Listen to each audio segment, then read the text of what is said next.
আশেপাশে টিকটকাররা নেই তো?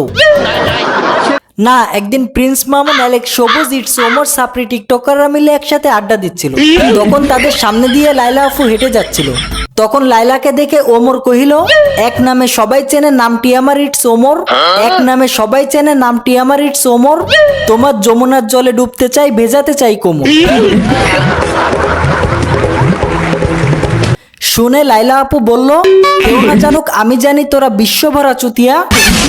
মেয়ে দেখলে টিস করিস, এক চড়ে দিব তোদের মুতিয়া। তারপরে অ্যালেক্স সবুজ কহিল, আগে আমি গরিব ছিলাম, মাছ ধরিতাম খালে, এখন আমি টিকটক করি, কালার করি বালে। অ্যালেক্স সবুজের কথা শুনে লাইলা আপু বলিল, তোমার মতো কত ছেলে আমার পায়ের তলে, আমার এই রূপের আগুনে সারা বাংলাদেশটা জ্বলে।